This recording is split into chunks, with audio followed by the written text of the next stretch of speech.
ক্যান্সারে আক্রান্ত হিনা তবুও হাসি মুখে বড়দিন উদযাপন। ক্যান্সারে আক্রান্ত হবার পরে দীর্ঘদিন থেকে চিকিৎসা নিচ্ছেন। এদিকে চিকিৎসার জন্য কাজ থেমেনি অভিনেত্রীর। প্রতিশ্রুতি পূরণ করছেন হিনা। বর্তমানে তিনি আবুধাবিতে রয়েছেন এবং সেখানকার কিছু সুন্দর ছবি সামাজিক যোগাযোগ মাধ্যমে ভক্ত অনুরাগীদের মাঝে শেয়ার করছেন। হিনা যে হোটেলে থাকছেন সেখান থেকে তিনি তার ইনস্টাগ্রাম অ্যাকাউন্টে কিছু ছবি শেয়ার করেছেন। নীল সাদা রঙের পোশাকে অভিনেত্রীকে অনবদ্য দেখাচ্ছে। ছবি শেয়ার করে হিনা লিখেছেন, হ্যালো ডিসেম্বর।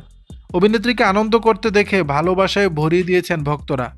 ক্যান্সারের সঙ্গে লড়াই সত্ত্বেও মুখের হাসি সবসময় ধরে রাখতে চান। প্রতি মুহূর্তের আপডেটও দেন সকলকে। সম্প্রতি হিনা ভক্তদের ইনস্টাগ্রাম স্টোরিতে হোটেলের ঘরের কিছু ঝলক তুলে ধরেছিলেন এবং বিভিন্ন ছবিও শেয়ার করেছেন। হিনাকে আনন্দ করতে দেখে অনেকেই ক্রিসমাসের আলোর সঙ্গে তুলনা করেছেন। কেউ বা বলেছেন, তোমাকে দেখে মুখে হাসি রেখে এগিয়ে যাওয়ার সাহস পাই। হোটেলে হিনাকে জমজমাটভাবে স্বাগত জানাতেও দেখা গেছে। উল্লেখ্য, কিছু সিনেমায় কাজ করলেও ছোট পর্দার অভিনেত্রী হিসেবে সকলের কাছেই পরিচিত হিনা খান। দর্শক, বিষয়টি নিয়ে আপনাদের মতামত জানাবেন নিচের কমেন্ট বক্সে।